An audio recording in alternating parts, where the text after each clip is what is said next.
There's nothing you can do.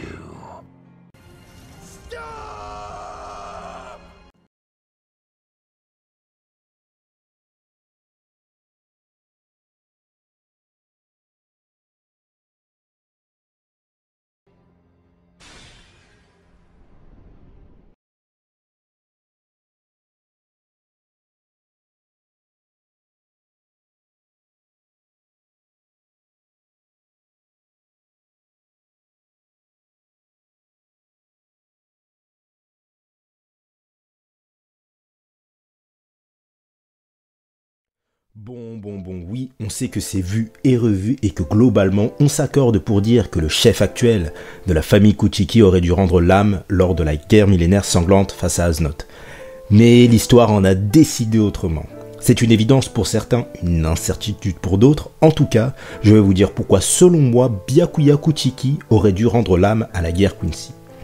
Bienvenue à tous au sein de la Gazette du Seireitei. Aujourd'hui, on braque les projecteurs sur un puissant éminent d'une des 4 grandes familles nobles de Soul Society, le fier et intransigeant Byakuya Kuchiki, 28e chef du clan Kuchiki. Dans cette vidéo d'analyse, j'irai du plus évident au moins perceptible selon moi sur les conséquences de la mort de Byakuya. J'apporterai une éventuelle ouverture sur ce que le personnage peut actuellement devenir vu que Bleach est à nouveau en cours et j'aimerais juste préciser quelques faits avant de réellement commencer la vidéo. Alors, je n'ai pas de source vérifiée, mais selon certains bruits de couloir, Kubo Sensei avait vraiment l'intention de tuer son personnage phare de la noblesse. Des rumeurs prétendent qu'il aurait reçu des menaces de mort et autres artifices sur le simple fait de laisser ou non un personnage fictif qui n'a jamais existé et dont pire encore, il est le créateur. Est-ce que ces faits scandaleux se sont réellement déroulés ? Je ne pourrais le confirmer. Toutefois, avec la chute des ventes du manga due à l'Arc Fullbring, sa position d'outsider du Big Tree, les éventuelles menaces de mort et sûrement la pression éditoriale l'incitant à faire des choix pour satisfaire la majorité, je pense honnêtement que Kubo Sensei avait une réelle volonté de faire mourir le frère de Rukia lors du chapitre 502. Mais avec toutes les raisons citées plus haut, cela ne pouvait se passer exactement comme il l'aurait souhaité. Cette vidéo n'a pas pour but de critiquer hâtivement les choix scénaristiques du maître qui, en plus pénalisé par son état de santé fragile, a dû trimer pour finir cet arc dans les délais imposés. Je cherche plutôt à vous montrer ce qui aurait pu aboutir dans l'œuvre si la mort exemplaire de ce chef de clan aurait eu lieu dans Bleach. Bon, maintenant que tout ceci est réglé, on est parti pour 9 raisons qui démontrent que Byakuya aurait dû mourir à l'arc guerre millénaire sanglante.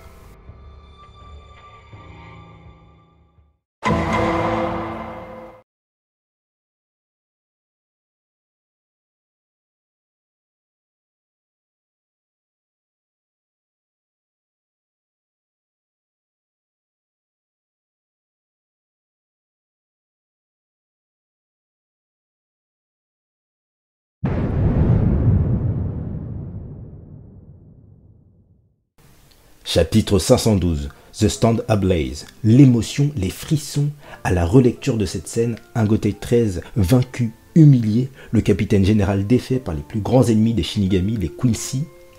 Alors que le moral est au plus bas, on aperçoit notre capitaine de division désemparé, déshonoré, aux portes de la mort, supplier l'aide d'un humain qui à cette partie-là de l'histoire n'était pas concerné par la guerre qui opposait les Quincy aux Shinigami.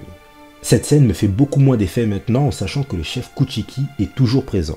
C'est comme si cette supplication n'avait servi à rien et avoir pris le temps de faire un chapitre entier après avoir joué avec nos sentiments pour faire ressortir Byakuya de la douche, bof. Je ne ressens plus rien en relisant cette scène, tandis que Yamaji, Yua qui lui marche sur le crâne comme si c'était le dernier des ballons de foot, le Yama coupé en deux, j'ai toujours du mal à m'y remettre en comparaison. Seul l'anime avec les OST, les seiyuu, pourront me redonner de l'intérêt, mais surtout des frissons à nouveau, malgré que nous savons le sort qui est désormais réservé à Byakuya. Mais en relecture manga papier, la scène me procure beaucoup moins d'effet que lors de ma première lecture du chapitre.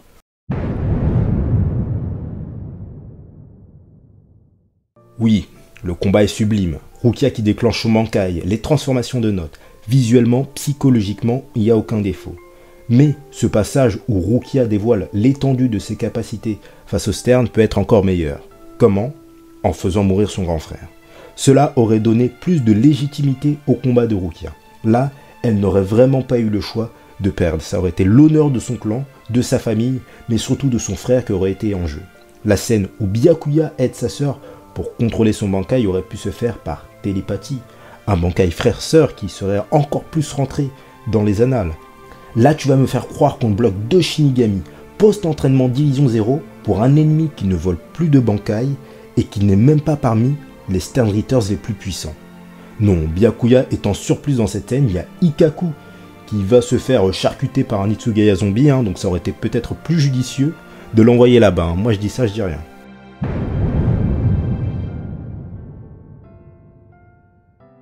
La guerre millénaire sanglante de 1000 ans porte bien son nom, avec des pertes militaires autant du côté Shinigami que Quincy, les deuils ainsi que les tristesses engendrées par ces pertes sont multiples, même s'il faut avouer c'est surtout du côté des archers que ça a trinqué. Lorsque je parle de morts importantes, c'est clairement vis-à-vis de la fanbase Bleach, plus ou moins aguerrie sur l'œuvre et je m'explique. Byakuya Kuchiki, Kenpachi Zaraki, Yamamoto Genryusai, Hitsugaya, Urahara ou encore Mayuri. Ça, ce sont des personnages hype de la fanbase où si il leur arriverait quelque chose de fâcheux, cela resterait dans les mémoires si c'est bien amené. Shojiro Sasakibe, l'ombre même des vice-capitaines. Unohana, la meuf qui n'a jamais participé à un seul combat avant cet arc.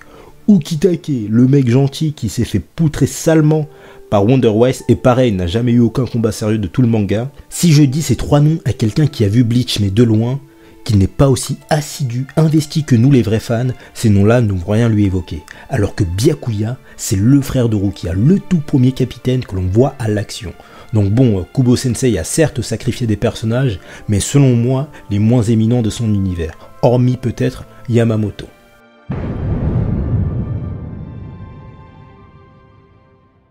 Alors ici, j'ai mis cette anecdote du fait que t'as vraiment l'impression que Byakuya est en trop sur certaines cases. Bon, déjà la scène contre Note avec Rukia, je n'y reviens pas, mais la séquence contre les Stern.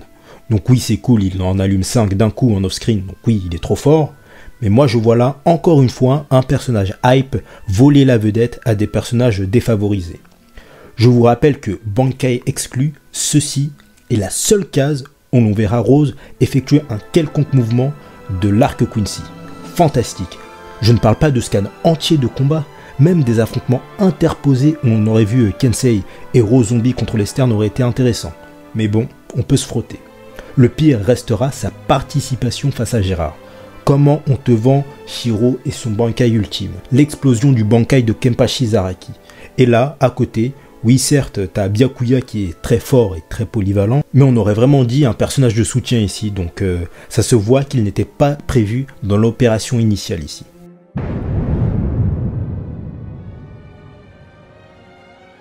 Celui-là est moins limpide que les 4 autres, je l'avoue, mais attendez que je l'explique. La Division 0, le plus haut statut que pourrait atteindre un Shinigami lors de sa carrière militaire.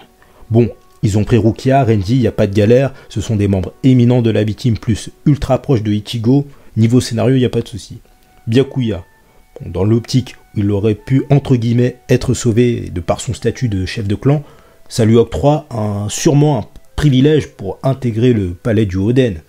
En vrai, ça reste à débattre, vu que les 2 autres ils viennent du ghetto, surtout Renji, mais passons. Shinji, au hasard, aurait pu être un choix intéressant. Le gars n'est pas noble, mais a quand même été l'un des tout premiers personnages à avoir suspecté les machinations d'Aizen, a pris la responsabilité d'être le chef des Vizards et connaissait accessoirement la maman spirituelle d'Iori, Iryo et Kifune. Cela aurait permis de mettre sur le devant de la scène un personnage plutôt apprécié de la fanbase, ne faisant pas partie de la sainte trinité de fanservice. Ou un autre choix plus ou moins cohérent selon moi, Hitsugaya. Certes, il n'est ni noble ni dans un état aussi critique que l'était Kuchiki à ce stade-là du manga, mais Shiro, c'est juste potentiellement le mec qui sera le plus puissant Shinigami d'ici une centaine d'années ou 2.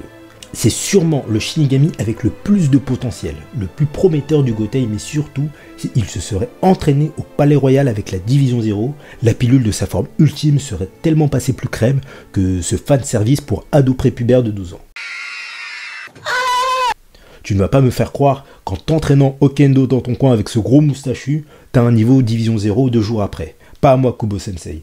Et cela aurait été tellement parfait pour Toshiro, du fanservice cette fois mais contrôlé, et personne n'aurait eu à y redire sur sa forme ultime à la fin du manga.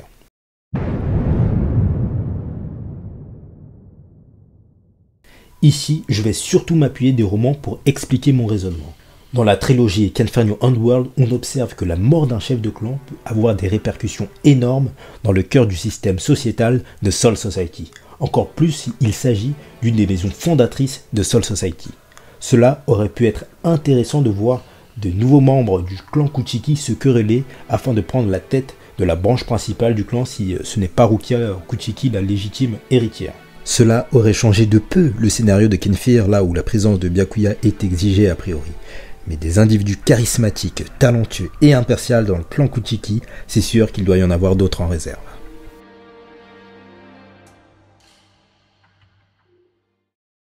Alors les 2 points qui vont suivre vont se concentrer essentiellement sur le personnage de Renji, mais vous savez comme moi que ce personnage est intimement lié à Byakuya. La mort de Byakuya Kuchiki aurait entraîné une transition parfaite pour le personnage de Renji Abarai. Au vu du profond respect mutuel qui s'est instauré entre le capitaine de la 6ème et son second, on aurait eu là l'un des plus beaux hommages du manga qu'un noble puisse faire à son bras droit. Il l'avait appelé mon compagnon, le Byakuya qui 3 arcs plus tôt voulait le destituer de ses fonctions. On sent qu'au fil de l'histoire, leur lien est désormais plus solide que jamais. Par le biais d'une lettre de testament, voir Byakuya transmettre ses dernières volontés à Renji et Rukia, le faire évoluer au statut de noble qui sait où Byakuya citerait ses pensées les plus sincères à Abarai, l'inciter à se marier avec sa petite sœur, tout ça aurait été trop beau. Surtout que l'égalité des classes, un avenir plus souple pour les citoyens de Rokangai, le respect mutuel des nobles vis-à-vis des individus venant de la plèbe et des roturiers que peuvent constituer certains soldats de Soul Society, c'est une problématique que beaucoup de personnages ont tenté d'abolir à leur manière dans Bleach. Ichigo, Tozen, Kyoraku, et en lisant la trilogie Kenfer, vous verrez que tout ce qui touche de près ou de loin à la noblesse est beaucoup plus complexe que ce que l'on pourrait y croire. Je ne dis pas qu'il serait devenu chef de clan, ce rôle doit logiquement être légué à Rukia, mais voir Renji obtenir un rôle majeur au sein du clan Kuchiki, ça aurait été magnifique selon moi.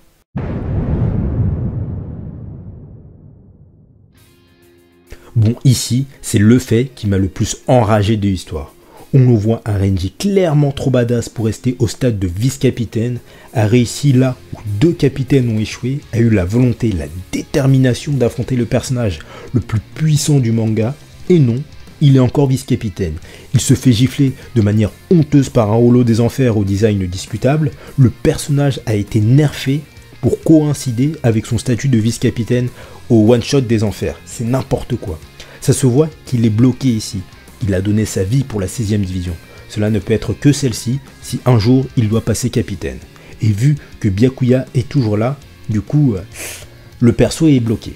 Perso, ça m'a rendu ouf. Personne n'avait fait des remarques là-dessus, mais Renji, qui prend les jambes à son cou face à Zael, fille ou pas dans les mains, pour moi c'est du n'importe quoi. Entre ces 2 cases, le paradoxe est stratosphérique.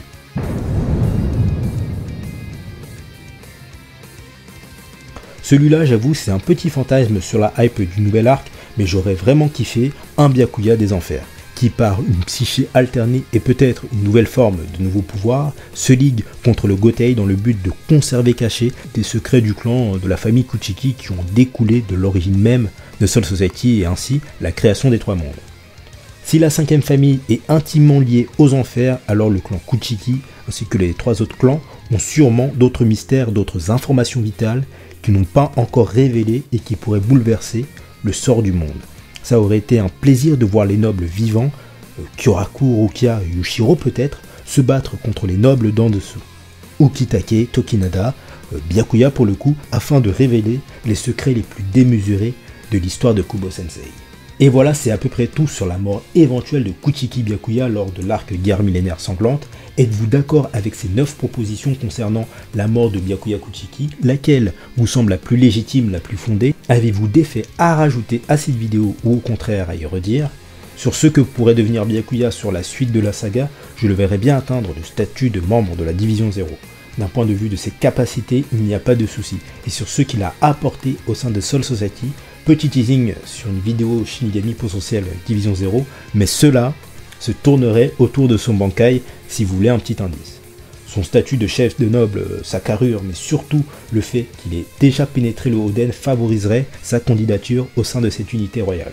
Une optique où Byakuya s'immisce dans l'aristocratie pure et dépose les armes pour un poste de fonctionnaire politique peut être envisagée. Mais au vu des monstres qui croupillent dans les bas-fonds des enfers et de son niveau de combat prodigieux, ce serait un grand gâchis de faire cela. De voir Byakuya planqué dans un bureau, bof. N'hésite pas à partager cette vidéo, à la liker et à t'abonner pour ne rien rater d'une nouvelle vidéo qui vont suivre.